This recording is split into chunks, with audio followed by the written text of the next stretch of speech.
Pernahkah Anda mendengar kisah seorang rahib yang mengenali Nabi Muhammad? Bahkan ketika beliau masih seorang anak. Saat itu usia beliau baru sekitar 12 tahun. Belum ada wahyu, belum ada dakwah, belum ada Islam yang tersebar. Namun di sebuah kota di negeri Syam, seorang rahib tiba-tiba keluar dari biarannya. Bagaimana seorang rahib bisa mengetahui hal itu? Apa yang sebenarnya ia lihat pada diri Muhammad kecil? Dan mengapa setelah pertemuan itu, Abu Thalib langsung membawa Nabi pulang dengan tergesa-gesa ke Makkah? Kisah ini bukan sekadar cerita perjalanan dagang. Di dalamnya ada tanda-tanda kenabian yang sudah dikenal oleh para ahli kitab sejak berabad-abad sebelumnya. Sebelum kita masuk ke kisahnya, pastikan Anda sudah subscribe channel Lentera Kisah. Di channel ini kita menelusuri perjalanan hidup Nabi Muhammad berdasarkan riwayat-riwayat sejarah yang terpercaya, disusun dengan alur yang mudah diikuti dan enak didengar. Sekarang mari kita mulai kisahnya. Kisah ini terjadi ketika usia Nabi Muhammad sekitar 12 tahun. Sebagian riwayat bahkan menyebutkan dengan lebih rinci 12 tahun dan 10 hari. Saat itu pamannya Abu Thalib hendak berangkat bersama kafilah Quraisy menuju negeri Syam untuk berdagang. Perjalanan dagang seperti ini adalah kebiasaan orang Quraisy sejak lama. Mereka membawa barang dagangan dari Makkah menuju negeri Syam, lalu kembali membawa berbagai kebutuhan dari sana. Ketika Abu Thalib telah bersiap untuk berangkat dan kafilah hampir memulai perjalanan, Nabi Muhammad yang masih kecil mendekati pamannya. Beliau tidak ingin berpisah darinya. Nabi lalu memegang dan bergantung kepada Abu Thalib seakan meminta agar tidak ditinggalkan. Dalam sebagian riwayat disebutkan, beliau berkata, "Wahai pamanku, kepada siapa engkau meninggalkanku di sini?" Ucapan itu membuat hati Abu Thalib tersentuh. Ia sangat mencintai keponakannya itu. Sejak kakek Nabi wafat, Abu Thaliblah yang merawat dan menjaganya. Melihat Nabi yang begitu ingin ikut bersamanya, Abu Thalib akhirnya berkata, "Demi Allah, aku akan membawanya bersamaku. Ia tidak akan berpisah dariku dan aku tidak akan berpisah darinya." Maka Nabi Muhammad pun ikut bersama rombongan kafilah Quraisy menuju Syam. Perjalanan panjang itu membawa mereka keluar dari Makkah, menembus padang pasir, melewati jalur perdagangan yang biasa dilalui para kafilah. Hingga akhirnya mereka sampai di wilayah Busra, sebuah kota di daerah Syam. Di tempat itu terdapat sebuah biara. Di dalam biara tersebut tinggal seorang rahib yang dikenal dengan nama Bahira. Bahira bukan rahib biasa. Dalam riwayat disebutkan bahwa di antara para pemuka Nasrani pada masa itu, ia termasuk orang yang memiliki pengetahuan agama yang luas. Ilmu yang ia miliki diwariskan dari para rahib sebelumnya melalui kitab yang mereka jaga turun-temurun. Para kafilah Quraisy sebenarnya sudah sering melewati tempat itu sebelumnya. Namun setiap kali mereka lewat, Bahira tidak pernah memperhatikan mereka. Ia tidak pernah keluar menemui mereka, bahkan tidak pernah berbicara dengan mereka. Tetapi pada perjalanan kali ini, sesuatu yang berbeda terjadi. Ketika kafilah Quraisy mendekati tempat itu, Bahira yang berada di dalam biaranya melihat rombongan itu dari kejauhan. Di antara mereka ia melihat sesuatu yang tidak biasa. Ia melihat sebuah awan menaungi seorang anak di antara rombongan tersebut. Awan itu tidak bergerak bebas seperti awan lain di langit. Ia seakan berjalan mengikuti anak itu, melindunginya dari terik matahari. Kafilah Quraisy kemudian berhenti untuk beristirahat. Mereka duduk di bawah sebuah pohon yang tidak jauh dari biara tempat Bahira tinggal. Bahira terus memperhatikan dari atas biaranya. Ia melihat awan itu berhenti tepat di atas pohon tempat anak itu duduk. Tidak hanya itu, cabang-cabang pohon tersebut tampak melengkung dan merunduk, seakan ingin menaungi anak itu dengan bayangannya. Ketika melihat peristiwa itu, Bahira segera turun dari biaranya. Ia yakin ada sesuatu yang sangat penting sedang terjadi. Bahira lalu memerintahkan agar disiapkan makanan dalam jumlah besar. Setelah makanan itu selesai disiapkan, ia mengirim pesan kepada rombongan Quraisy. Ia berkata kepada mereka, "Wahai kaum Quraisy, aku telah menyiapkan makanan untuk kalian. Aku ingin kalian semua hadir, yang kecil maupun yang besar, yang merdeka maupun yang budak." Permintaan itu membuat orang-orang Quraisy heran.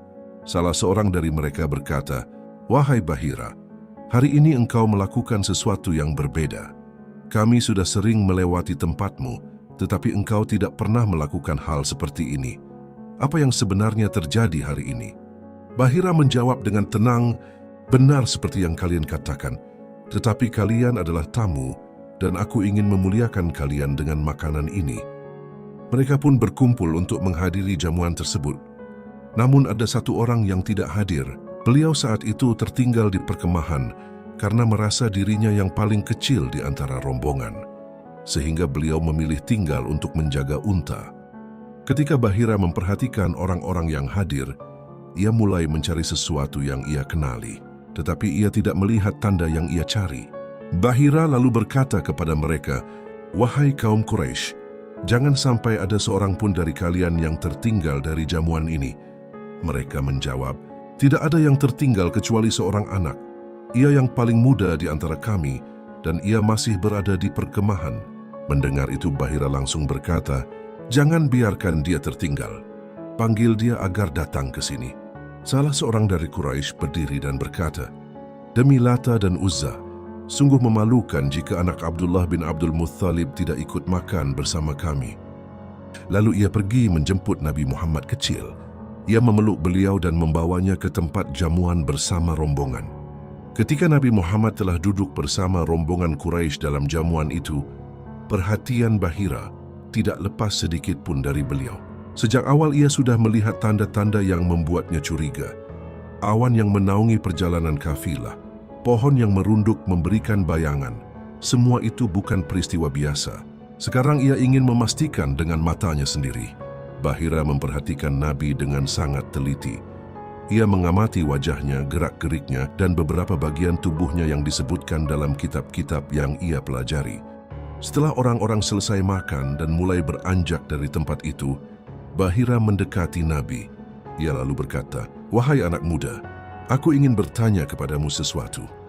Aku memintamu dengan nama Lata dan Uzza agar engkau menjawab pertanyaanku." Bahira mengatakan itu karena ia mendengar orang-orang Quraisy biasa bersumpah dengan nama kedua berhala tersebut. Namun jawaban Nabi langsung membuatnya terkejut. Beliau berkata dengan tegas, "Jangan engkau bertanya kepadaku dengan nama Lata dan Uzza. Demi Allah, tidak ada sesuatu yang lebih aku benci daripada keduanya." Bahira segera memahami. Ia lalu berkata, "Kalau begitu demi Allah, ceritakan kepadaku apa yang akan kutanyakan." Nabi menjawab dengan tenang, "Tanyakanlah apa yang engkau inginkan." Bahira kemudian mulai bertanya berbagai hal. Nabi menjawab semua pertanyaan itu dengan jujur.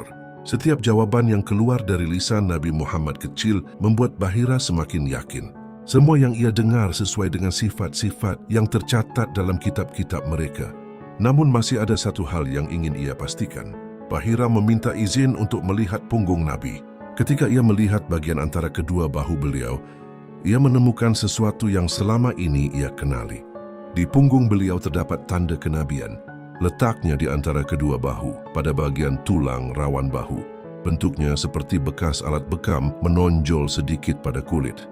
Dalam beberapa riwayat disebutkan bentuknya seperti sebuah apel kecil atau seperti telur burung merpati. Ketika Bahira melihat tanda itu, keraguannya hilang. Ia tahu persis siapa anak ini.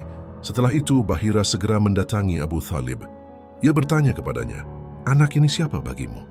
Abu Thalib menjawab, "Dia anakku." Bahira langsung berkata, "Dia bukan anakmu. Anak ini tidak seharusnya memiliki ayah yang masih hidup." Abu Thalib terdiam sejenak lalu berkata, "Dia adalah keponakanku." Bahira bertanya lagi, "Apa yang terjadi dengan ayahnya?" Abu Thalib menjawab, "Ayahnya meninggal ketika ibunya sedang mengandungnya." Bahira mengangguk dan berkata, "Engkau benar." Kemudian ia berkata dengan nada yang sangat serius, "Kembalikanlah anak ini ke negerinya. Jagalah dia dari orang-orang Yahudi. Demi Allah, jika mereka melihatnya dan mengenali tanda-tanda yang aku kenal, mereka akan berusaha mencelakakannya." Bahira lalu menambahkan, "Sesungguhnya keponakanmu ini akan memiliki kedudukan yang sangat besar." Ia juga memperingatkan, jangan membawanya ke wilayah Romawi. Jika mereka melihatnya dan mengenali sifatnya, mereka bisa membunuhnya. Pada saat itu, sesuatu yang mengejutkan terjadi. Bahira melihat 7 orang datang dari arah Romawi. Ia segera menemui mereka dan bertanya, "Apa yang membawa kalian ke sini?" Mereka menjawab, "Kami datang mencari seorang nabi yang akan muncul. Tidak ada satu jalan pun kecuali kami mengirim orang untuk mencarinya. Kami mendapat kabar bahwa ia akan melewati jalan ini." Bahira menatap mereka dan berkata, "Jika Allah telah menetapkan suatu perkara, apakah ada manusia yang mampu menolaknya?" Mereka menjawab, "Tidak." Akhirnya mereka pun tidak melanjutkan niat mereka. Bahira kemudian kembali kepada rombongan Quraisy dan berkata, "Aku meminta kalian dengan nama Allah. Siapa yang menjadi wali anak ini?" Mereka menjawab, "Abu Thalib." Bahira terus mendesak Abu Thalib agar segera membawa Nabi kembali ke Makkah. Abu Thalib pun memahami bahwa perkara ini bukan perkara kecil. Setelah menyelesaikan urusan perdagangannya di Syam, ia tidak berlama-lama di sana. Ia segera membawa Nabi Muhammad kembali ke Makkah. Dalam riwayat lain disebutkan bahwa beberapa orang dari ahli kitab bernama Zarir, Tammam, dan Dris juga melihat tanda-tanda kenabian pada diri Nabi dalam perjalanan itu. Mereka sempat berniat mencelakai beliau. Namun Bahira menghadang mereka. Ia mengingatkan mereka tentang apa yang tertulis dalam kitab-kitab mereka, tentang sifat-sifat Nabi terakhir yang telah mereka ketahui sejak lama. Ia menjelaskan bahwa jika mereka mencoba melakukan sesuatu terhadap anak itu, mereka tidak akan mampu mencapainya. Akhirnya mereka mengurungkan niatnya dan pergi meninggalkan tempat itu. Para ulama kemudian menjelaskan bahwa kisah Bahira ini memberikan pelajaran penting. Ia menunjukkan bahwa para ahli kitab sebenarnya telah mengenali tanda-tanda kenabian Nabi Muhammad sejak lama. Pengetahuan itu berasal dari kabar yang terdapat dalam Taurat dan Injil. Di dalam kitab-kitab tersebut disebutkan sifat-sifat Nabi terakhir yang akan muncul di akhir zaman. Karena itulah, sebagian ulama Yahudi dan Nasrani dapat mengenali Nabi bahkan sebelum beliau diangkat menjadi Rasul. Bahkan sebelum kelahiran beliau, sebagian orang Yahudi di Madinah pernah berkata kepada kaum Aus dan Khazraj, "Sebentar lagi akan muncul seorang Nabi. Kami akan mengikutinya. Dan bersama dia kami akan memerangi kalian seperti kaum Ad dan Iram dahulu diperangi." Namun ketika Nabi yang mereka tunggu benar-benar datang, banyak dari mereka justru menolak dan mengingkarinya, padahal mereka mengenalnya dengan sangat jelas. Sebagaimana Allah berfirman dalam Al-Quran, "Orang-orang yang telah kami beri kitab mengenal Muhammad sebagaimana mereka mengenal anak-anak mereka sendiri. Tetapi sebagian dari mereka tetap menyembunyikan kebenaran itu." Kisah perjalanan ke Syam ini memperlihatkan satu hal yang sangat jelas. Sejak masa kecilnya, Allah telah menjaga Nabi Muhammad dengan penjagaan yang luar biasa. Allah melindungi beliau dari segala bahaya, menjauhkan beliau dari keburukan masyarakat jahiliyah, dan menyiapkan beliau secara perlahan untuk tugas yang sangat besar, tugas yang kelak akan mengubah arah sejarah manusia.